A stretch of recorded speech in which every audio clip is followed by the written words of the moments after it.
चौपाल में आप सभी का स्वागत है। और जैसा कि आप सबको पता है कि रबी सीजन का ये हमारा 5वां स्मार्ट कृषि चौपाल है। जैसा कि अभी हमारे कई महिलाओं भी स्क्रीन पर हम देख पा रहे हैं, तो जो हमारे साथी लोग हैं उन्होंने जो हमारी ट्रेनिंग और मीटिंग जो होती है फील्ड में उसमें भी किसानों को इसमें जोड़ा हुआ है। तो हमारा जो उद्देश्य है इस कृषि चौपाल का वो यही है कि हमारे जो वैज्ञानिक हैं या जो हमारी वैज्ञानिक जानकारी है उसको हम अधिक से अधिक किसानों तक कैसे पहुंचा पाए, इसी उद्देश्य के साथ हम ये कृषि चौपाल प्रत्येक शुक्रवार को हम लोग आयोजित करते हैं।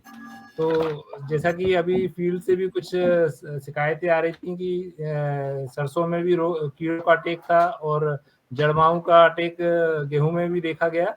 तो काफी पेपर में भी न्यूज आई थी कि काफी मात्रा में जड़माऊ कीट का प्रकोप फैल रहा है। तो इस चीज को ध्यान में रखते हुए हमने इस बार का जो इस सप्ताह का जो हमारा कृषि चौपाल का जो विषय है वो रबी फसलों में कीट एवं रोग प्रबंधन है। तो मैं इस कार्यक्रम को शुरुआत करने के लिए एक बार फिर से मैं डॉक्टर अमरनाथ शर्मा और डॉक्टर ओम प्रकाश जोशी का स्वागत करूंगा और अमरनाथ सर से रिक्वेस्ट करूंगा। धन्यवाद अनिल जी और सभी साथियों को। और जैसा कि अभी अनिल जी ने बताया कि रबी की फसलें मुख्य रूप से गेहूं, चना और सरसों, इनमें कीट और रोग प्रबंधन, इसके बारे में हम लोग बात करेंगे आज। और पिछले हफ्ते के दौरान जो भी आप लोगों के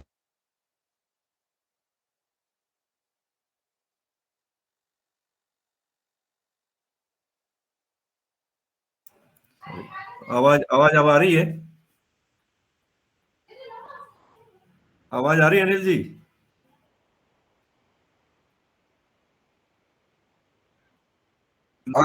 ये सर आपका हाँ, अभी आ रही है ना? हाँ, अब आ रही है। हाँ, ठीक है। मैं ये कहना चाह रहा था कि इस सप्ताह में जो भी हमारी रबी की प्रमुख फसलें हैं, गेहूं, चना और सरसों, इनमें कौन कौन से कीट लगते हैं, क्या बीमारी लगती है, उनके निदान के उपाय क्या क्या हैं, इनके बारे में हम बातचीत करेंगे। सर नमस्कार। और इस हाँ, नमस्कार जी, नमस्कार। सर क्यों सर ये गेहूं? यशवंत जी, मैंने तो अभी बोलना शुरू किया है, 2 मिनट साथ कुछ समय तक जी सर। हो सकता है आपकी समाधान हो। तो सभी लोग पहले कार्यक्रम में हाँ, हमारे आधे वो रहता है। जी जी सर, बिल्कुल बिल्कुल, भरपूर टाइम मिलेगा आप लोगों को। Thank you sir. वो जो व्हाट्सएप ग्रुप के माध्यम से हमको समस्याएं मिलती हैं आप लोगों द्वारा भेजी हुई, हम लोग कोशिश करते हैं कि उनका भी समावेश अपने प्रेजेंटेशन में हो जाए। और उसके अलावा कुछ जानकारी ऐसी भी देना चाहते हैं जो कि संबंधित अनुसंधान संस्थानों की अनुशंसाएं होती हैं। अब मैं तो सोयाबीन अनुसंधान संस्थान में रहा, तो वहां की अनुशंसाएं या जो हमने रिसर्च की उसके बारे में पूरा पता रहता है, लेकिन गेहूं और सरसों के बारे में जानकारी के लिए हमको भी दूसरे संस्थानों की जानकारी पर निर्भर करना पड़ता है। तो इस तरह की जानकारी भी देने के आपको प्रयास करते हैं। एक प्रेजेंटेशन बना के रखा है, उसको मैं आप लोगों के साथ शेयर करता हूं अभी।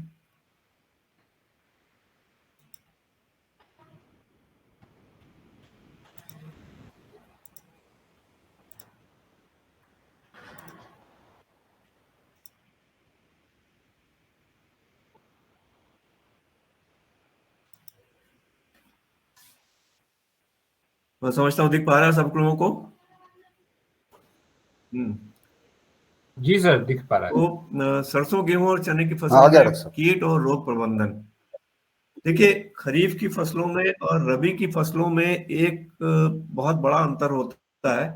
जब हम खास तौर से पौध संरक्षण की बात करते हैं, कीट या रोग प्रबंधन की बात करते हैं, देखिए खरीफ की फसलों में बीजोपचार तो महत्वपूर्ण होता ही होता है, लेकिन उसके अलावा हमें बाद की अवस्था में स्प्रे करने के भी कई रसायन उपलब्ध हैं, कई कीटनाशक उपलब्ध होते हैं, कई फफूंदनाशक उपलब्ध होते हैं, कई खरपतवार नाशक भी उपलब्ध होते हैं।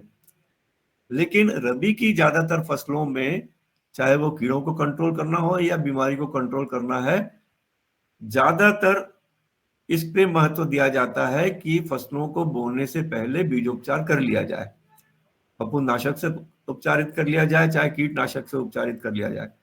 अब ये बात तो तय है और हम लोग भी और आप लोग भी जानते हैं कि जब बीजोपचार करते हैं तो उसका असर 20-25 दिन तक रहता है। तो इसका मुख्य उद्देश्य ये रहता है कि अगर बीजोपचार करके शुरुआत की फसल आपकी स्वस्थ है, रोग रहित है, कीट रहित है, तो आगे आने वाली जो अवस्था होती है फसल की, उसमें ज्यादा नहीं। अलग है कि कोई मौसम की अगर ऐसी सिचुएशन बन जाए कि कोई कीड़ा या बीमारी बहुत बड़े प्रमाण पे आ जाए, तब हमको तो रासायनिक कीटनाशकों या फफूंदनाशक का सहारा लेना ही पड़ता है।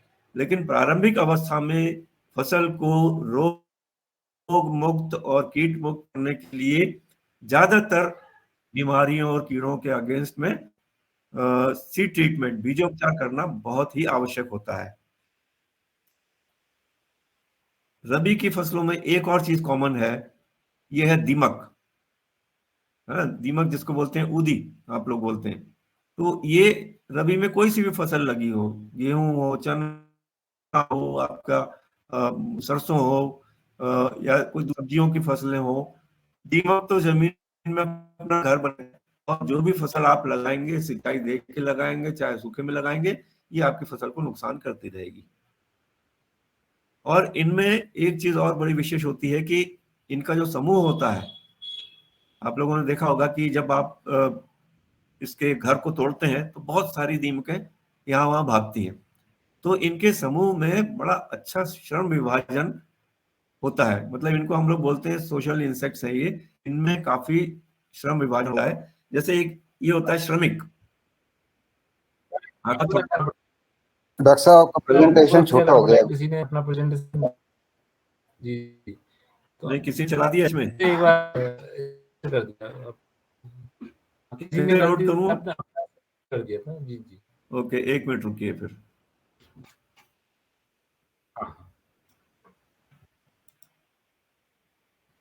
शुरू से ही डिस्टर्ब हो गया क्या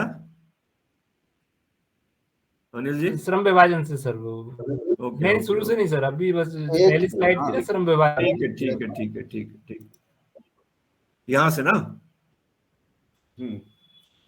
तो ये जो दीमक की जो कॉलोनी में श्रम विभाजन होता है, उसमें अलग अलग तरीके के आपको दीमक मिलते हैं। ये छोटा सा रहता है, श्रमिक होता है, आकार में छोटा होता है, इसके पंख नहीं होते हैं, और ये प्रजनन के लायक नहीं रहता, नपुंसक होता है ये। और इसका मुख्य कारण होता है, जैसे श्रमिक है तो अपने घोंसले का निर्माण करना, उसका मेंटेनेंस, बाहर से खाना लाना, मादा अंडे देती है उसमें से जो बच्चे निकलते हैं उनको, उनकी देखभाल करना, और इनकी उम्र होती है 1 से 2 वर्ष। दूसरे तरह के होते हैं सैनिक। अब आप अगर ऊपर देखेंगे, इनके जो मुंह वाला हिस्सा है, पैने रंग के, पैने तीखे एकदम, उसका मुखाग्र होता है, सिर बड़ा होता है, इसको बोलते हैं हम सैनिक। बड़े और तेज होते हैं मुखाग्र इसके, इसमें भी पंख नहीं होते, ये भी प्रजनन के लायक नहीं रहता, और ये दुश्मनों से अपने घोंसलों की, अपने घर की रक्षा करता है। जैसे ही किसी दूसरे प्राणी के आने की आशंका होती है तो इनमें कम्युनिकेशन भी बहुत तेज होता है, मतलब संचार बहुत तेज होता है, और ये तुरंत अपने घोंसले के या अपने घर के बाहर आ जाते हैं और उसका मुकाबला करते हैं। और तीसरी होती है ये प्रजनन करने वाली मादा। राजा रानी होते हैं, रानी बहुत बड़े आकार की होती है, और राजा जो रहता है वो छोटे आकार का होता है। रानी का देख सकते हैं यहाँ पे पेट बहुत बड़ा होता है, और ये एक दिन में 30 सकती है, पंख नहीं होते। खाती है इसकी 10 से 15 साल तक जिंदा रह सकती है। अब आप ये उसके बाद रानी 30-30 हजार रुपए, 30-30 हजार अंडे एक एक दिन में देने लगे, तो इनकी संख्या कितनी अधिक हो सकती है। तो ये इसके पूरे समूह में श्रम विभाजन है। और इसके बाद में फिर इनमें एक और इनका फॉर्म होता है, जो कि आप लोग देखते होंगे अक्सर कि बरसात के सीजन में ये पतंगे ये घरों में बहुत इकट्ठे होने लगते हैं। ये पतंगे कुछ नहीं है, ये भी दीमक का ही प्रकार होता है। एक समय के बाद में इनमें पंख निकलते हैं और ये उड़ते हैं, और उड़ते उड़ते इनमें नर और मादा का मिलन होता है और ये फिर आके जमीन पे आते हैं, इनके पंख टूट जाते हैं, फिर ये दरार में घुस जाते हैं, शुरू कर देते हैं। जीवन चक्र होता है। अब जब हमको दीमक से छुटकारा पाना है तो उसके लिए कई सारी चीजें करनी पड़ेंगी। एक तो देखिए, ये जो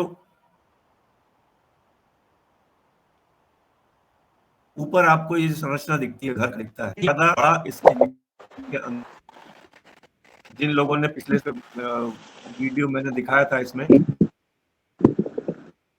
जमीन के अंदर वैज्ञानिक को जाया कि कॉलोनी कैसे बनती है, तो ऊपर जितना दिख रहा था उसके कम से कम 10-20 गुना ज्यादा जमीन के अंदर रहता है ये। तो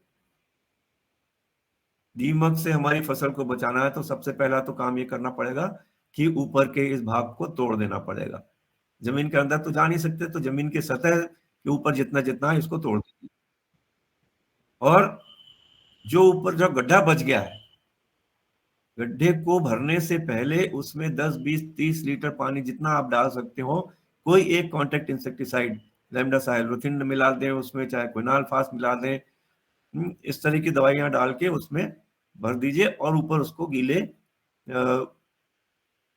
मिट्टी से या गारा जिसको बोलते हैं अपन, उससे लीप के बंद कर दीजिए उसको। क्लोरपायरिफास का भी ग्रेन्यूल डाल सकते हो, उसके लिक्विड भी डाल सकते हैं। तो ये जितनी अंदर इसलिए रहेंगी होंगी। अब इसके बाद में कई बार ये होता है कि आपको लगता है कि फील्ड में भी है, कई बार आपने देखा होगा कि लाइन से चलती दीमक है ना, वो भी आपकी फसल को नुकसान करती है। तो अगर ऐसा है तो आप भूमि उपचार करना चाहिए उनको। उसके लिए जो अंतिम जुताई है उसके पहले क्विनालफास जो पाउडर आता है उसको 25 किलो या लिंडेन 50 किलो प्रति हेक्टेयर के हिसाब से डाल दीजिए। तो जो जो ये उदियां इनके संपर्क में आएंगी तो वो मर जाएंगी, लिंडेन पाउडर या क्विनालफास। इसके अलावा सूक्ष्मजीव आधारित जैविक कीटनाशक भी हैं, जैसे हम लोग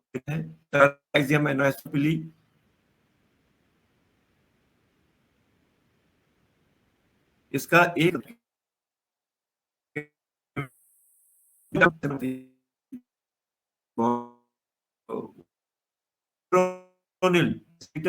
या क्लोरोपायरिफास 4 मिलीलीटर या थाइमेथॉक्सम का 3.3 मिलीलीटर प्रति किलो बीज, 1 किलो बीज इनमें से किसी भी का उपयोग करके बीज। फसल आपको लगता है कि पौधे लाइन से है, पौधे को के देखा वो हल्के से झटके से रहा है, नीचे जड़ नहीं मिल रही है, आपने पौध के नीचे सफेद सूंडी है या फिर तरह की उदी है, तो इसका मतलब कि आपकी फसल में इस कीट का प्रकोप हो चुका है। तो वहां पे भी आप ये करें कि 1 लीटर क्लोरपायरिफास को 2 लीटर किलो मिला के 1 हेक्टेयर में उसका ब्रॉडकास्ट कर दीजिए, डाल दीजिए और फिर सिंचाई कर दीजिए। तो वो क्लोरपायरिफास जो रेत के ऊपर लगा हुआ है वो पानी के साथ नीचे जाएगा और अंदर जमीन के अंदर जो उदी है उसको मारेगा। क्लोरपायरिफास का एक चीज बता दूं, एक गुण होता है, जब ये जमीन के अंदर जाता है तो इसके वेपर्स निकलते हैं, एक तरह का इसकी भाप निकलती है जो कि अंदर उसकी जो सुरंगें बनी रहती है वहां तक भी जाती है और वो इस तरह से दीमक को मार देती है। तो ये हर फसल में आएगा, चाहे चने में हो, गेहूं में, जो भी फसल रबी में लगाते हैं उसका कंट्रोल करना दीमक का बहुत जरूरी है। अब हम क्रॉप बाय क्रॉप चलते हैं। सरसों कई जगह लग चुकी है, कई जगह छोटी होगी, कई जगह फूल आ चुके होंगे। तो इस समय इसमें जो एक प्रमुख रूप से कीट लगता है पेंटेड बग। हाँ, पेंटेड बग जब शुरुआत की अवस्था में जब अंडे दे इसके निकलते हैं तो कमजोर या नाजुक भाग है, उसके कोमल भाग है, उनकी तरफ वहां से चूसते हैं। कितने सारे यहाँ पे उनके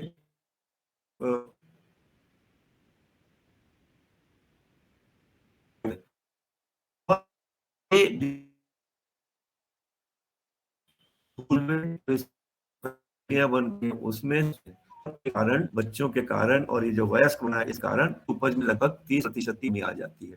अब इसके चूंकि रस चूसने वाले कीड़े हैं, के अंदर जो रस होता है उसको चूसते हैं, इसलिए इनकी हमको सिस्टमिक होती है, जैसे थायमिथॉक्स इमिडाक्लोप्रिड कर दिया,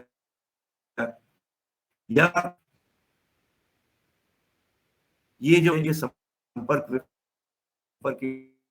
जैसे है तो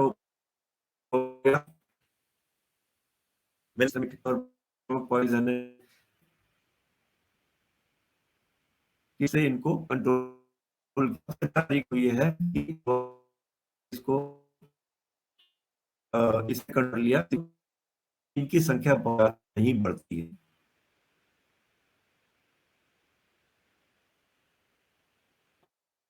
फसल बढ़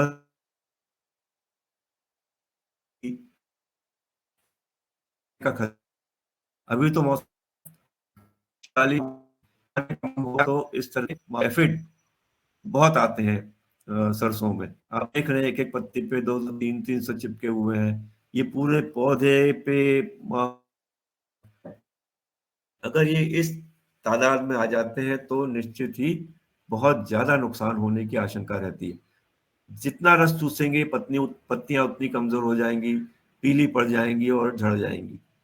या अगर ये बड़ी अवस्था में भी माहू का प्रकोप हुआ है तो जो फलियां लगी हैं वो उसमें दाना भरने से पहले या दाना भरने के बाद में सूख सूख के गिरने लगेगी और उसमें काफी नुकसान होता है।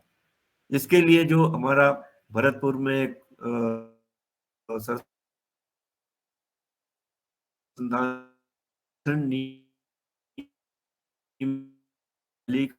एक्सट्रैक्ट उसको डाल दें, या फिर 0.02%। अब ये परसेंट आप समझ रहे होंगे मेरे ख्याल से, 2% मतलब कितना हुआ, 100 में 2 मतलब 1 लीटर में 1000 में 20 ml।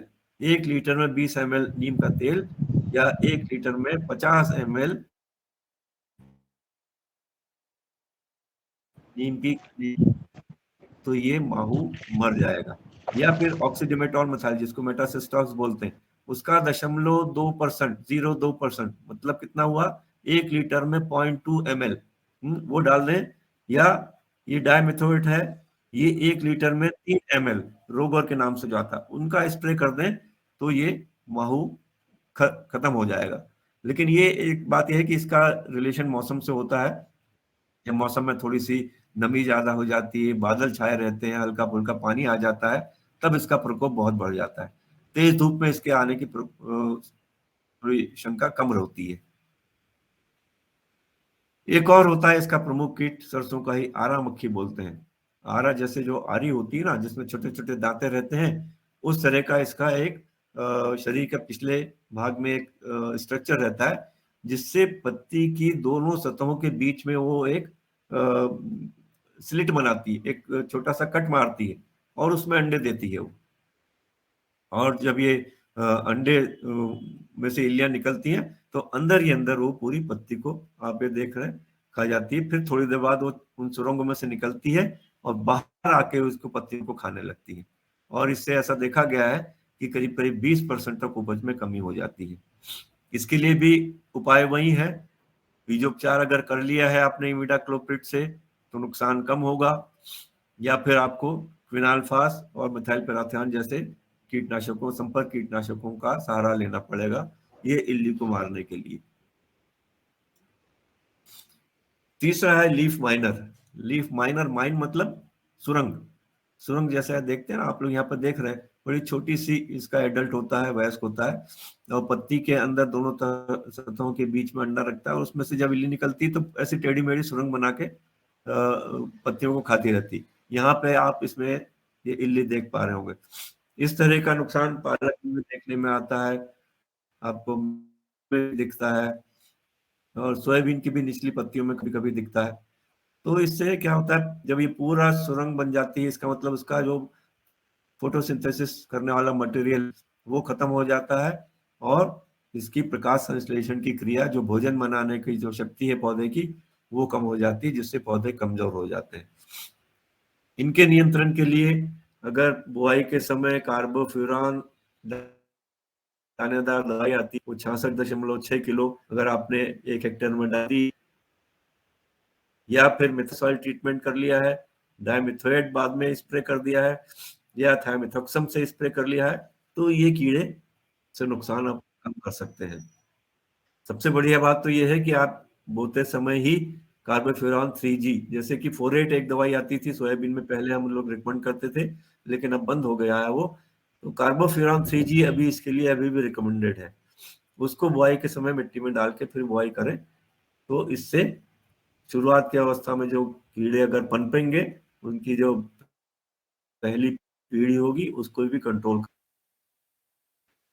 अच्छा सर, एक सवाल पूछ सकता हूँ बीच में?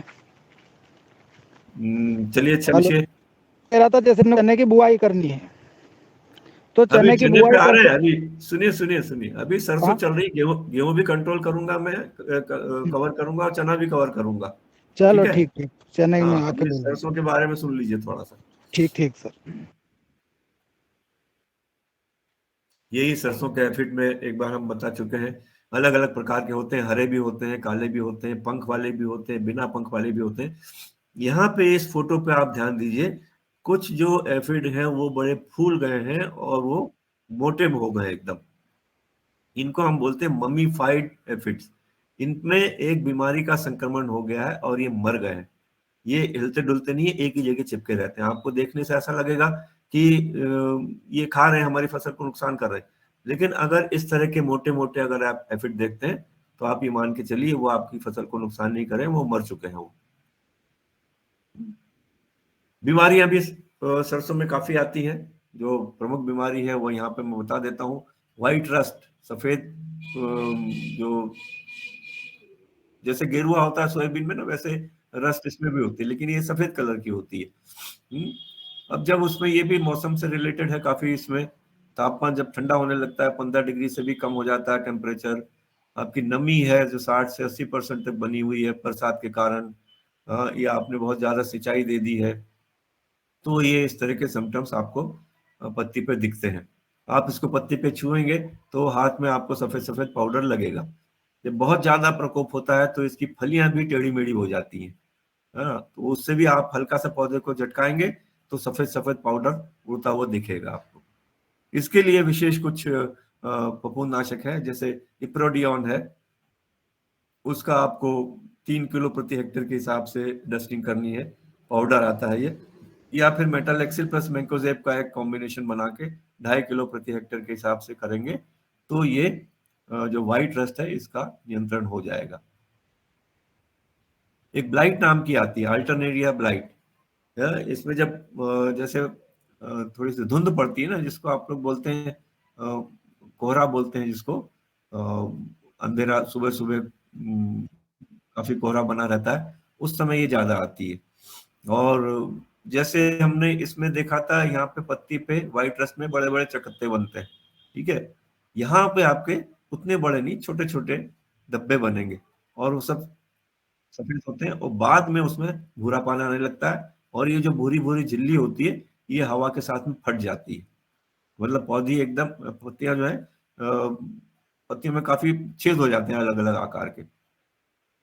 तो इनके नियंत्रण के लिए भी मेटालेक्सिल और मैंकोजेब है, या फिर कॉपर ऑक्सीक्लोराइड का है, 2.5 किलो प्रति हेक्टेयर के हिसाब से इसका भुरकाव करेंगे, मतलब डस्टिंग करेंगे, तो ये अल्टरनेरिया ब्लाइट भी कंट्रोल हो जाती है। अब ये पिछली बार भी मैंने इसको बताया था, किसी एक साथी ने बेचा था कि सरसों की जड़ से एक परजीवी पौधा निकलता है, तो काफी ढूंढने के बाद में मेरे को उसकी जानकारी मिली। उसका साइंटिफिक नाम है ओरेबेंके रेमोसा। आप देख रहे हैं जड़ के एकदम, सरसों के पौधे की जड़ के पास से निकलता है, और इसके नीले या गुलाबी रंग के फूल होते हैं, और जड़ से ही अपना पोषण प्राप्त करता है, सरसों के पौधे की जड़ से।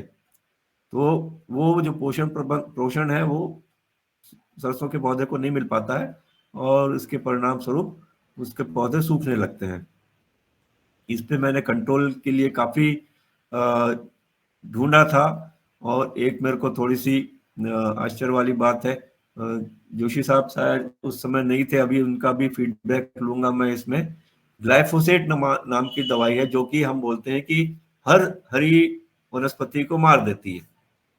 तो कई विदेश के और हमारे देश के और इवन जो सरसों अनुसंधान संस्थान है भरतपुर में, उसमें भी जो अनुसंधान हुआ है उसमें एक ये चीज कॉमन मिली मेरे को कि वो ग्लाइफोसेट को रिकमेंड करते हैं, और 2 अवस्था पर रिकमेंड करते हैं। 30 दिन में सॉरी 25 ml प्रति हेक्टेयर के हिसाब से 30 दिन में, और 60 दिन में 50 ml प्रति हेक्टेयर के हिसाब से। अब ये इतना जरूर बोलते हैं जो अनुसंधान किया गया है कि इसका डायरेक्टेड स्प्रे होना चाहिए। मतलब ये कि जहां पे ये पौधों के निकलने की आशंका है, ये जो परजीवी निकलने की आशंका है, वहां स्प्रे करना चाहिए। एक इसमें प्रैक्टिकल जो समस्या है, पिछली बार एक साथी ने रखी भी थी कि जब फूल आने का समय होता है तो क्रॉप इतनी घनी हो जाती है कि अंदर जाना मुश्किल हो जाता है। तो ये थोड़ा सा देखने वाली बात है। या तो ये है कि पौधे जब छोटे हों तो उसी समय पेंडिमिथिलिन का स्प्रे कर दें। जब आप खेत में घुसने की संभावना रहती है उस समय पेंडिमिथिलिन का 2.5 लीटर प्रति हेक्टेयर के स्प्रे हिसाब से स्प्रे कर दें, तो उसका कुछ असर कुछ दिन रहेगा और ये परजीवी पौधों को पनपने नहीं देगा। एक ये 2 ही चीजें मिली हैं, और पिछली बार हमने एक साथी से चर्चा भी की थी और उनसे थोड़ा सा प्रैक्टिकल करवाने के लिए भी कहा था। अगर कुछ किया हो तो हम इस चर्चा के बाद में उनसे भी थोड़ा सा फीडबैक ले सकते हैं। एक और ये फोटो मिला था अभी व्हाट्सएप के ग्रुप पे कि एक पत्तों में पीलापन आ रहा है। अब उन्होंने एक तो क्लोजअप ये भेजा है और एक फील्ड का भी फोटो भेजा है जिसमें कुछ पैचेस में फसल नहीं है। तो मुझे ऐसा लग रहा है कि या तो वहां पे फसल लग के खत्म हो गई पीलेपन की वजह से, और या वहां उगी ही नहीं है ना। देखिए, पीलापन किसी भी फसल में 2 कारणों से आ सकता है। पहला तो ये कि किसी पोषक तत्व की कमी हो या उसमें फिर कोई बीमारी लगी हो। पोषक तत्वों में 2 तत्व ऐसे हैं जिससे की कमी अगर है खेत में तो पीलापन आता है। दोनों में थोड़ा सा डिफरेंस है। एक तो नाइट्रोजन की कमी से पीलापन आता है, जिसमें आप ये देख रहे हैं कि पूरी पत्ती एक जैसी पीली हो गई है। हरे और पीले में बहुत ज्यादा डिफरेंस हो गया है यहाँ पे। ये नाइट्रोजन की कमी के कारण होता है। दूसरा, पोटाश की कमी के कारण भी होता है, जिसमें कि पौधे की जो नाड़ियां हैं, जो वेन्स है, वो हरी रहती है और बाकी का एरिया पीला पड़ जाता है। तो ये पोषक तत्व की कमी के कारण हो सकता है। दूसरा, एक बीमारी आती है जो कि पीला मोजाइक बीमारी होती है। हालांकि वो इसमें आने की संभावना नहीं है क्योंकि वायरस की बीमारी है और वो दलहनी फसलों की बीमारी है, सफेद मक्खी द्वारा फैलाई जाती है। तो न तो सफेद मक्खी इसमें सरसों में लगती है और न ही वायरस इसमें पनप सकता है, इसलिए वो पीलापन की संभावना को अपन छोड़ देते हैं।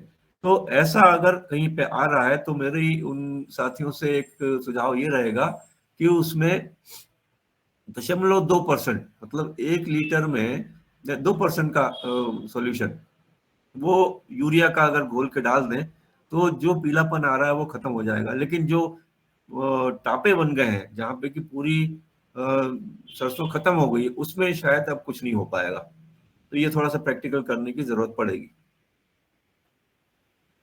अब हम गेहूं पे चलते हैं। ये भी एक जो न्यूज़पेपर की कटिंग का फोटो भेजा था किसी साथी ने।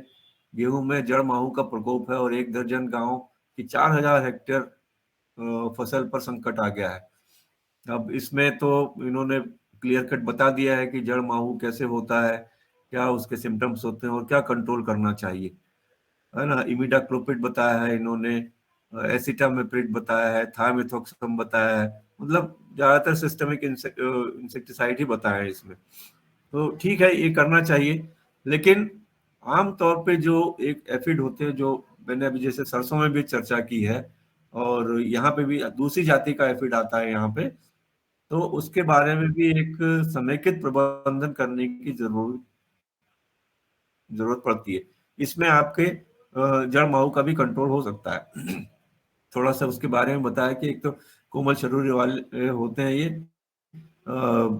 पीले हो, हल्के हरे पीले हो सकते हैं या काले हो सकते हैं, और इनके शिशु और वयस्क दोनों ही पौधे के हर भाग से, जड़ से लेके फूल और फलियों तक से जो बालियां लगती हैं उससे रस चूसते हैं, जिसकी वजह से पत्तियां पीली हो जाती हैं और बाद में सूखकर गिर जाती हैं। और ये सिर्फ रस पी चूसने का काम ही नहीं करते हैं, रस चूसने के साथ साथ एक अपने शरीर से एक मीठा मीठा पदार्थ निकालते हैं, जो कि जहां पे बैठे हैं उसकी निचली पत्तियों पे जमा होता रहता है। अब चूंकि ये पदार्थ थोड़ा सा मीठा रहता है, उस पे काले रंग की एक सूटी मोल्ड बीमारी, एक फंगस एक तरह का, वो विकसित हो जाता है और पत्तियों को पूरी काली कर देता है। और जब पत्ती काली हो जाएगी तो प्रकाश संश्लेषण नहीं हो पाएगा, उसमें भोजन नहीं बन पाएगा, जिसकी वजह से गेहूं की बालियां छोटी रह जाएंगी, उनमें दाने कम लगेंगे। तो इस तरह के नुकसान से अब ये यहाँ पे जड़ के पास में माहौल लगे हुए हैं, है ना, जिसका कि अभी समाचार में आया था उसका बताया मैंने। तो ये सब माहौल को, चाहे वो ऊपर लगे हों चाहे वो जड़ में लगे हों, तो उसके लिए यहाँ पे कुछ तरीके बताए गए हैं कि जब प्रकोप आपको दिखता है उसके शुरू से ही इमिडाक्लोप्रिड 200 SL का 500 मिलीलीटर, या थायमिथॉक्सम जो एक तारा के नाम से आता है 25 WG 250 ग्राम, या क्लोथियानिडीन 50 WP डेंटॉप के नाम से आता है, वो 375 ग्राम प्रति हेक्टेयर का स्प्रे करेंगे। वो चाहे वो जड़ में लगे हों चाहे वो पत्ती पे लगे हों बालियों पे लगे हों, इसका नियंत्रण हो सकता है। एक चीज और साथियों आपको और बताना चाहूंगा कि इसका बहुत अच्छा एक परजीवी कीट है, आप लोगों ने भी अक्सर गेहूं की फसल पे देखा होगा या सरसों की फसल पे भी देखा होगा, जिसे लेडी बर्ड बीटल बोलते हैं। हाँ, लेडी बर्ड बीटल एक बड़ा अच्छा इस तरह का नारंगी रंग का कीड़ा होता है। एक छोटी सी फिल्म है, आप लोग देखिए इसको और देखिए कि ये कितना अच्छा हमारा मित्र कीट है, जो कि माहू और दूसरे रस चूसने वाले कीड़ों को उनकी सभी अवस्थाओं को खाता है। एक 1.5-2 मिनट की फिल्म है, ये देखिए।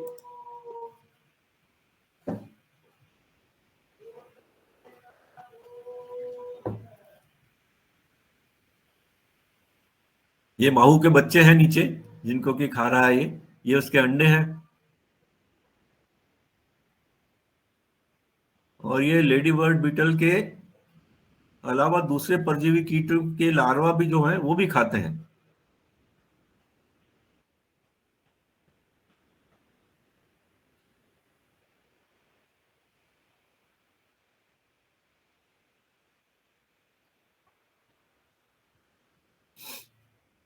जल्दी जल्दी करते हैं जरा।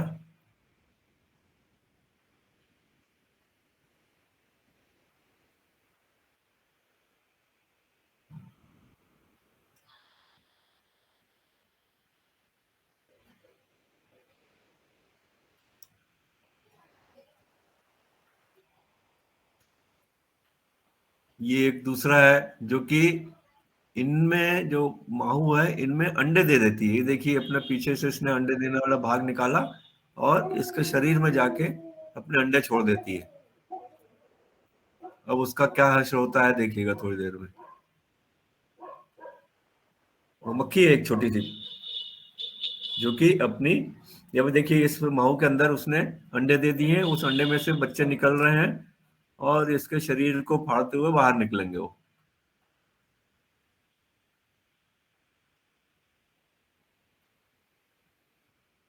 तो वो जो मैंने आपको बताए थे माहू जो काले काले रंग के हो जाते हैं, मम्मीफाइड हो जाती है, वो इन्हीं वजह से होते हैं कि उनके अंदर परजीवी कीट ने अंडे दे दिए और उसके अंदर उनके बच्चे पल रहे हैं। अब ये धीरे धीरे देखिए वापस वैसी मक्खी बन के बाहर निकल रही है।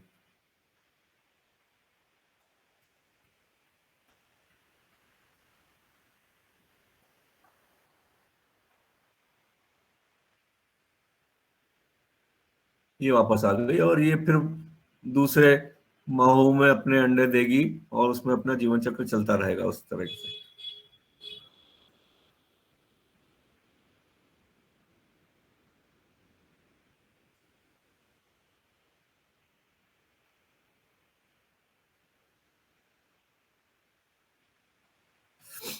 तो ये प्रकृति ने हमको मित्र कीट दिए हैं काफी सारे, है ना। तो इनको बचाना भी एक हमारी जिम्मेदारी है। इनको बचाने का मतलब यही है कि जब इनकी संख्या बहुत ज्यादा खेत में दिख रही है तो हम जहरीले कीटनाशक या थोड़ा सा डालने से बचें, है ना। इनको अपना काम अपने आप करने दें। जबकि हमारे हानिकारक कीड़े अगर बहुत संख्या में नहीं है, बहुत ज्यादा नुकसान नहीं हो रहा है, तो अनावश्यक रूप से उस पे कीटनाशक का स्प्रे न करें। गेहूं में एक और आता है कीड़ा, देखिए, आर्मी वर्म, मिथिमना सेपरेटा बोलते हैं उसको। आर्मी वर्म इसलिए कहते हैं कि उसकी मादा एक समूह में अंडे देती है और वो अंडे में से जब इल्लियां निकलती है तो अचानक ही खेत में बहुत सारी इल्लियां आने। इसका प्रकोप अधिकतर सवेरे और शाम को ज्यादा दिखता है। जब बालियां नहीं आई होती हैं तो वो पत्तियों को खाती है, लेकिन जब बालियां आने लगती हैं तो वो जो कोमल कोमल गेहूं के दाने हैं उनको खाना पसंद करती है। और दिन के समय ये दरार में चली जाती है, सुबह और शाम को ज्यादा दिखती है। और अगर इनका संख्या ज्यादा हो जाती है तो बालियों में जो विकसित दाने हो रहे हैं उनकी संख्या को कम हो जाती है। और ऐसा पता लगाया है अनुसंधान ने कि इसके अधिक प्रकोप से 35 से 40% तक इसकी उपज में कमी हो जाती है। तो अब चूंकि ये इल्ली बाहर ही है, तने के अंदर नहीं रहती है, इसका वयस्क है वो भी बाहर रहता है, तो इसके लिए हम ये क्विनाल्फास का स्प्रे कर सकते हैं 1600 मिलीलीटर प्रति हेक्टेयर में, या डाइक्लोरोवास 50 मिलीलीटर प्रति हेक्टेयर के हिसाब से इसका स्प्रे कर दे तो ये इल्लियां मर जाएंगी, ये कीड़े से नुकसान नहीं होगा। कटवा में एक साथी ने अभी भेजा था ये व्हाट्सएप ग्रुप में ही, गेहूं की जड़ के पास में ऐसी इल्ली पड़ी हुई है। कटवर्म नाम से ये लगता है कि कट करता है, पौधे को काटता है। और चूंकि ये जड़ के पास रहता है, जमीन में रहता है, पौधे की जड़ों को काटता है। और अधिकतर ये देखा गया है कि जब पौधे छोटे रहते हैं तो पौधे को काट के दरार में खींच के चला जाता है वो, और वहां बैठ के खाता रहता है। तो जमीन के अंदर रहने से एक तो फायदा ये इसको होता है कि कोई भी जो परभक्षी कीट है या परजीवी कीट है उससे बचा रहता है। मौसम की बहुत ज्यादा मार इस पर नहीं पड़ती। तो इसके नियंत्रण के लिए जो सुबह और शाम, ये जब शाम को जब ये बाहर निकलता है तो उस समय क्विनाल्फास, प्रोफेनोफास या क्लोरोपायरीफास, इनमें से किसी का स्प्रे कर देंगे तो ये मर जाएगा। अगर आप दिन में डालेंगे, दोपहर में डालेंगे तो कोई फायदा नहीं होगा, क्योंकि ये उस समय जमीन में छुपा रहता है। शाम के समय डालने के इसका प्रयास करें, ठीक है। एक गुलाबी तना छेदक बनता है, अभी तक जितने हमने इल्लियां देखी वो सब पौधे को ऊपर खा रही हैं। ये तना छेदक ही एक ऐसा है गुलाबी तना छेदक जो कि पौधे को के तने में खाता है। और तने को जब खाता है तो ऊपर से तना इस तरह से पत्तियां जो सफेद सफेद हो जाती हैं, और इसको बोलते हैं हम डेड हार्ट, मतलब ये मर चुका है पौधा। उसका जो मेन भाग है जहां से वृद्धि होती है वो मर गया है, और उसको बोलते हैं हम डेड हार्ट। और बाली आती है उस समय अगर ये पौधा आ जाता है, कीड़ा आ जाता है, तो बालियों पे भी असर होता है, बालियां भी सफेद सफेद हो जाती, मतलब इसमें कोई पोषक तत्व नहीं गया है, पानी की भी कमी है इसमें, क्योंकि अंदर इसके तना खोखला हो गया है इस इल्ली की वजह से। गुलाबी रंग की रहती है इसलिए इसको गुलाबी तना छेदक बोलते हैं। और इन सफेद सफेद बालियों को हम बोलते हैं व्हाइट ईयर्स, इनमें दाने विकसित ही नहीं हो पाते। आप पूरी बाली को पिचकाएंगे तो एकदम पिचक जाएगी, जरा भी उसमें कड़कपना नहीं लगेगा। इसके कंट्रोल के लिए भी आपको सिस्टमिक इंसेक्टिसाइड चाहिए, या अगर इसके एडल्ट ऊपर दिख रहे हैं तो क्विनाल्फास से भी कंट्रोल हो सकते हैं, या फिर थायोमेथोक्सम 25 WG जो एक्तारा के नाम से मिलता है 100 ग्राम प्रति हेक्टेयर के हिसाब से डालेंगे तो ये गुलाबी इल्ली को अंदर ही अंदर मारने में आपको सहायता करेगा। बीमारियां कुछ आती हैं गेहूं में, जैसे कि मैंने बताया कि जब बीमारियों के लक्षण जब देखने में आते हैं तब हमको पता चलता है कि बीमारी आ गई है, लेकिन बीमारी का प्रकोप उसके काफी पहले हो चुका होता है। तो प्रकोप कब शुरू हुआ है ये हम पता नहीं कर सकते हैं, तो इसलिए सबसे अच्छी बात यह है कि बीजोपचार तो कर ही देना चाहिए। और विशेष रूप से अगर हमको पता है कि पिछले साल हमारे खेत में बीमारियां आई थी तो उस खेत का बीज इस साल उपयोग में न करें, न लें, उनको नया बीज लें, या एकदम स्वस्थ खेत से जो कटा हुआ बीज है वो लें।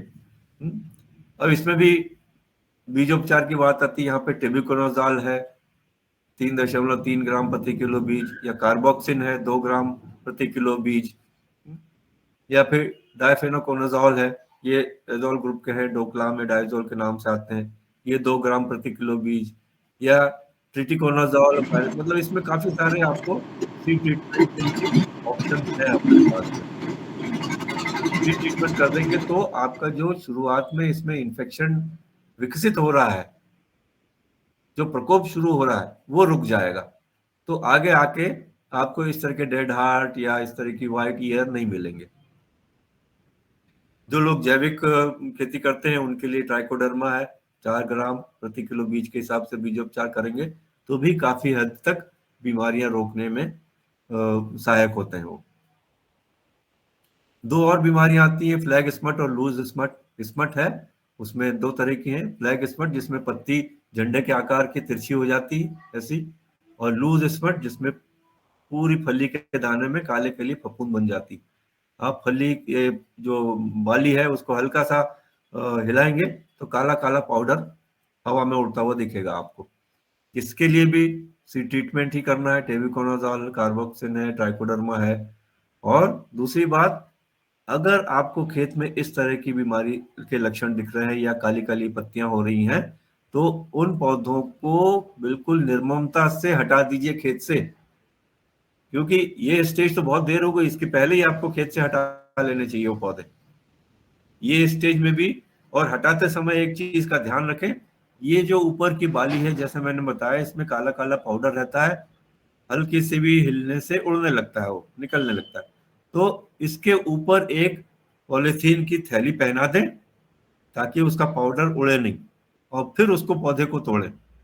जितनी लंबी थैली हो सकती है उतना ज्यादा अच्छा, पॉलीथीन की हो चाहे कपड़े की हो चाहे कागज की हो थैली, वो इसके ऊपर डाल के फिर पौधे को तोड़े।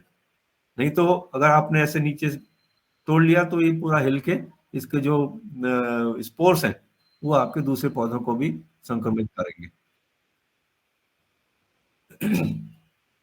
इनके लिए भी सारे वही है कंट्रोल मेजर्स वही हैं, टेबुकोनाजोल, कार्बोक्सिन, डायफेनोकोनाजोल डुक्लाम के नाम से आता है, और इंश्योर या परफॉर्म के नाम से कुछ कॉम्बिनेशन वाले आए हैं, ट्रिटिकोनाजोल प्लस पायरोक्लोस्ट्रोबिन का कॉम्बिनेशन है।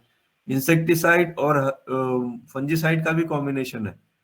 जैसे जहाँ पे अगर आपको समझिए माहू की शिकायत है तो वहां पे इमिडाक्लोप्रिड काम कर जाएगा, उसके साथ में हेक्साकोनाजोल मिला हुआ है जो कि आपकी बीमारियों पे काम करेगा। तो इनसे भी सीड ट्रीटमेंट किया जा सकता है, ट्राइकोडर्मा से किया जा सकता है, और खड़ी फसल में एजॉक्सिस्ट्रोबिन प्लस साइप्रोकोनाजोल, ये नया कॉम्बिनेशन है, इसको भी डाल सकते हैं 1 लीटर प्रति हेक्टेयर के हिसाब से। तो इसमें भी कई तरह की बीमारियों की रोकथाम होती है।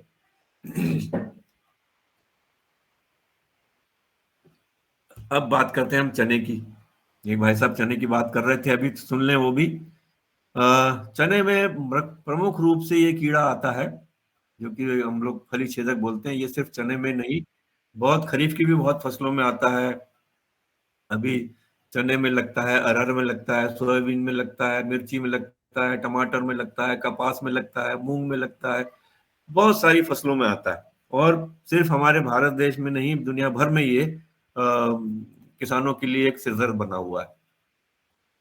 तो इसमें एक तो ये देखिए, आप इसको वयस्क अगर देखेंगे बैठे हुए ऐसा दिखता है, इसके पंख जब थोड़े से खुलते हैं तो नीचे अंदर वाले जो पंख हैं उसमें निचले भाग पे काला काला बड़ा सा हिस्सा रहता है। इससे ये पहचान होती है कि ये हेलिकोवर्पा है, फली छेदक है। और इसमें रंग में देखिए कितनी विविधता है, कितने अलग अलग तरह की इल्लियां हैं, ये सारी एक ही जाति की है। सब में से इनका जब जीवन काल पूरा होगा तो इस तरह के पतंगे निकलेंगे, और ये सारी इल्लियां चने को इस तरह से छेद करके उसमें से अपना मुंह डाल के आधी अंदर आधा बाहर रह के इसमें इसके बीज को खाती हैं ना। तो इनके नियंत्रण के लिए एक तो ये इसका जो वयस्क है, फिर इसमें अलग अलग तरह के रंग की इल्लियां हैं, और उसका जो खाने का तरीका है, इसको देखते हुए कोई एक चीज आप नहीं निश्चित कर सकते कि हम इससे इसको मार लेंगे। तो उसके लिए हमको एकीकृत जो आईपीएम होता है, इंटीग्रेटेड पेस्ट मैनेजमेंट या समेकित कीट प्रबंधन की विधियों को अपनाना पड़ता है। यहाँ पे देखिए जीवन चक्र में आप लोगों को पता है किसी भी कीड़े के लिए, खासतौर से जो पतंगे वाले कीड़े होते हैं, उसमें वयस्क होता है, मादा के साथ मिलके वो मादा अंडे देती है, अंडे में से फिर इल्लियां निकलती हैं और इल्लियों में से प्यूपा बनता है। अब यहाँ पे एक मजे की बात यह है कि ये जो चने की इल्ली का प्यूपा है जमीन से 2-3 इंच नीचे बनता है। अगर किसी इल्ली का प्यूपा जमीन पे बनता है तो उसमें हम लोग मान सकते हैं कि कभी कुछ काम किया हो, खेतों में ट्रैक्टर चला हो, कल्टीवेटर चला हो, तो उससे नष्ट भी हो सकते हैं, या कोई चिड़िया उसको पकड़ के ले जाए, खा जाए उसको। लेकिन ये रहता है 2-3 इंच नीचे, यहाँ पे बड़ा सुरक्षित पड़ा रहता है और कुछ दिन बाद में ये करीब 10-12 दिन के बाद में इसमें से वापस पतंगा निकल के अपनी ये जीवन चक्र पूरा करता है। तो ये इसमें एक बड़ी सुरक्षित कड़ी है। बाकी चीजों को तो आप थोड़ा सा स्प्रे वगैरह करके मार सकते हैं। अब इसके लिए देखिए चने की इल्ली के प्रबंधन के लिए क्या क्या चीजें करनी पड़ती हैं। थोड़ा सा इसमें सोचने वाली बात है और मेहनत वाली भी चीजें हैं, लेकिन अगर इससे होने वाले नुकसान से बचना है तो हमको ये काम करने पड़ेंगे। सबसे पहली बात तो फेरोमोन ट्रैप लगाएं। फेरोमोन ट्रैप लगाने से आपको पता चल जाएगा कि ये पतंगे कब आ रहे हैं हमारे खेत में, हमारी फसल में, क्योंकि उसमें सारे नर पतंगे उसमें कैद हो जाएंगे, पता चल जाएगा। फिर दूसरा, ये जैसे बताया कि चिड़ियों के बैठने के लिए बर्ड पर्च लगवाएं। जो इल्लियां आती हैं जो आपकी फसल को खाती हैं, उस पर ये चिड़िया यहाँ बैठ के उनको बड़े आसानी से नजर में आ जाती हैं और उनको मार के खा जाती हैं। जब इल्लियां छोटी रहती हैं तो उसके लिए बैक्टीरिया आधारित कीटनाशक जैसे कि डाइपेल है, बायोबिट है, हॉल्ट है, इसको 1 किलो प्रति हेक्टेयर के हिसाब से डालें तो छोटी इल्लियां, मतलब तीसरी अवस्था तक की इल्लियां उससे अच्छे मर जाती, 80-90% तक मर जाती हैं। उसको आपको रासायनिक कीटनाशक डालने की जरूरत नहीं पड़ती। दूसरा एक और जैविक कीटनाशक है, वायरस आधारित है वो। ये ऊपर वाला बैक्टीरिया आधारित है, ये वायरस आधारित है। ये एनपीवी, इसको बोलते हैं न्यूक्लियर पॉलीहेड्रोसिस वायरस। इसका 250 एलई मात्रा होती है कि इसको 1 हेक्टेयर में डालेंगे तो चने की इल्ली में वायरस की बीमारी लग जाएगी। जितनी भी चने की इल्लियां हैं उनमें वायरस की बीमारी लग के वो मरने लगेंगी। और एक और इसमें परजीवी कीट है जो कि इसके अंडे को खाता है। ये जो अंडा मैंने आपको छोटा सा बताया है, ये एक परजीवी कीट है जो इन अंडों के अंदर अंडा दे देता है। उसको बोलते हैं हम ट्राइकोग्रामा। अब ट्राइकोग्रामा वैसे तो वातावरण में है अपने आप, वो इन अंडों में अंडे देते रहते हैं और इन अंडों को नष्ट करते हैं। जब अंडे नष्ट हो जाते हैं तो उसमें से इल्लियां नहीं निकलती हैं, लेकिन उनकी ट्राइकोग्रामा की मात्रा इतनी अधिक नहीं होती। तो वैज्ञानिकों ने, हमारे दिल्ली में एक संस्थान है, वहां के वैज्ञानिकों ने एक ये उपकरण बनाया छोटा सा। इसमें यहाँ जो नीचे पीला डब्बा देख रहे हैं, इसमें 3-4 अनाज का मिक्सचर, गेहूं के दाने, दाल के दाने, ज्वार के दाने, मक्का के दाने, इनकी दलिया बना के ये इसमें डाल देते हैं। करीब 1-1.5 किलो तक उसमें आ जाती है। और उसमें एक कीड़ा, एक इल्ली होती है कॉर्सेरा सेफोलिनिका, वो उसकी इल्लियां डाल देते हैं। वो इल्लियां उसको खाती रहती हैं और उसी में अपना जीवन चक्र पूरा करती रहती हैं। तो सेफोलिनिका का जब अंडा मिलता है उसको, तो ये ट्राइकोग्रामा बाहर से आके उन अंडों को ग्रसित करता है। मतलब यहाँ पे भी चने की इल्ली के अंडे की बात नहीं कर रहे हैं हम, एक दूसरे कीड़े के अंडे की बात कर रहे हैं जिनको कि वो ग्रसित करता है। अब ये 1-1.5 किलो का जो उसमें दलिया के रूप में मिक्सचर रखा हुआ है, 1-1.5 महीना तक काम करता है। उसमें खूब सारी इल्लियां बनती है, खूब सारा, और ये ट्राइकोग्रामा वापस खेत में जाके आपकी ये जो चने की इल्ली के अंडे हैं इनको ग्रसित करते हैं। तो ये पूरा स्ट्रक्चर तो बड़ा, एक बार आपने ले लिया तो बहुत दिन काम करेगा। ये जो अंदर दलिया का मिक्सचर रखा है वो 1 महीने तक काम कर जाएगा। तो आपका ये ट्राइकोग्रामा की एक तरह से ये फैक्ट्री हो गई। इनको आप यहाँ पे इनको बना के आप हवा में रिलीज कर रहे हैं और वो खेत में जाके आपके चने की इल्ली के अंडे को खा रहे हैं और चने की इल्ली के होने वाले प्रकोप को कम कर रहे हैं। तो ये 3-4 चीजें अगर शुरुआत की अवस्था में कर ली तो बहुत हद तक इसका प्रकोप कंट्रोल में हो जाता है, बढ़ता नहीं है। उसके बाद में भी अगर आपको लगता है कि थोड़ी सी इल्लियां दिख रही हैं, चने को खा रही हैं, तो इतने सारे फिर इंसेक्टिसाइड हैं हमारे पास में। लेमनासाइलोथेन, इंडोक्साकार्ब, नोवाल्यूरान प्लस इंडोक्साकार्ब का कॉम्बिनेशन है जो प्लिथोरा और नोवाकार्ब के नाम से आता है।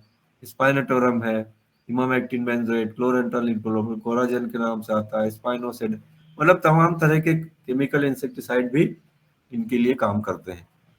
तो चने की इल्ली के प्रबंधन के लिए आपको थोड़ा सा अतिरिक्त श्रम, अतिरिक्त ध्यान देना पड़ेगा, तब जाके उससे होने वाले नुकसान को आप कम कर सकते हैं। कटवर्म से मैंने अभी आपको गेहूं के केस में भी बताया। ये देखिए यहाँ पर भी चने के पौधे को काट के दरार के पास में ले गया, वहां से नीचे खींच लेते हैं वो, और अंदर ही अंदर बैठ के खाते हैं उसको। इसके नियंत्रण के लिए भी आपको मैंने बता दिया था, क्विनाल्फास या प्रोफेनोफास या क्लोरोपाइरिफास का स्प्रे कर दें 2.5 लीटर प्रति हेक्टेयर के हिसाब से क्लोरोपाइरिफास, और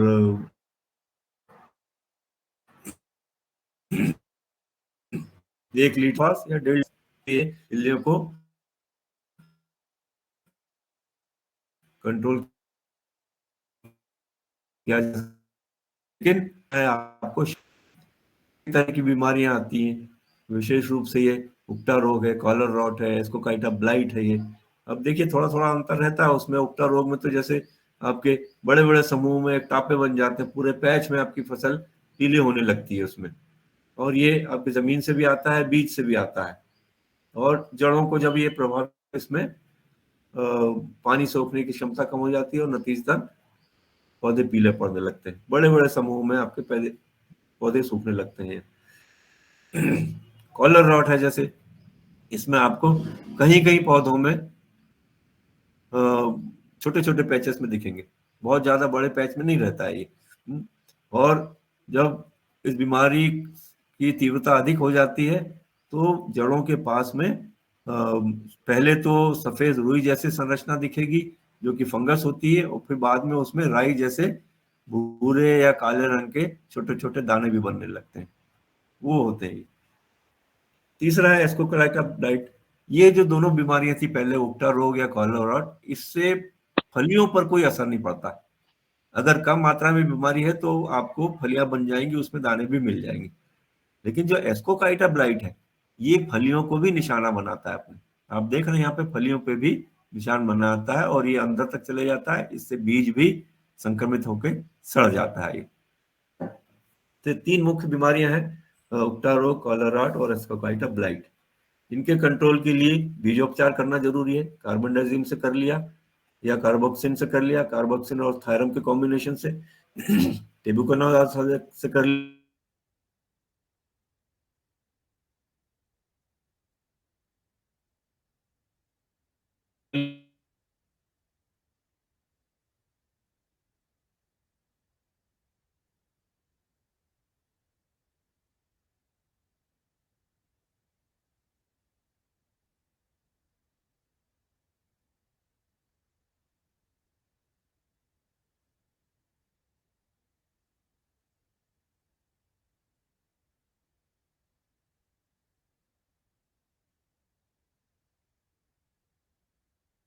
जो जीवाणु है, रोग करने वाले जो छोटे छोटे जीवाणु हैं, विषाणु हैं, वो जमीन में पड़े रहते हैं और वो साल दर साल आपकी फसलों को नुकसान करते रहते हैं। तो इसमें ये देखा गया है कि अगर आप 5-6 साल तक क्रॉप रोटेशन करें, मतलब फसल चक्र अपनाएं, एक सीजन में आप दलहनी फसल लें लेकिन दूसरे सीजन में दलहनी फसल न लें। उदाहरण के लिए अगर आपने खरीफ में सोयाबीन ली है तो उस खेत में चना नहीं लें। 4-5 साल तक इस तरह का रोटेशन करेंगे तो जो रबी में पनपने वाली बीमारियों के जीवाणु हैं खेत में, वो मर जाएंगे, खत्म हो जाएंगे। तो 6 साल का क्रॉप रोटेशन बोलते हैं वो। आप उसमें मेज ले सकते हैं, सोरगम ले सकते हैं, 1 साल सोयाबीन लें, 1 साल उसमें मेज लें या उसमें मक्का ज्वार लें, फिर 1 साल आप उसमें कोई दलहनी फसल ले लें, फिर दूसरे साल उसमें मेज या सोरगम ले लें। तो इस तरह का जो फसल चक्र बनेगा वो आपके जीवाणुओं के साइकिल को रोकने में मदद करेगा और बीमारियों का प्रकोप धीरे धीरे कम होता जाएगा। तो साथियों, ये था तीनों जो हमारी प्रमुख फसलें हैं उनके बारे में, कीड़े और बीमारियों की लक्षण और उनके रोकथाम। अब अगर आपके कुछ प्रश्न वगैरह हो तो बताइए, हम बात करते हैं।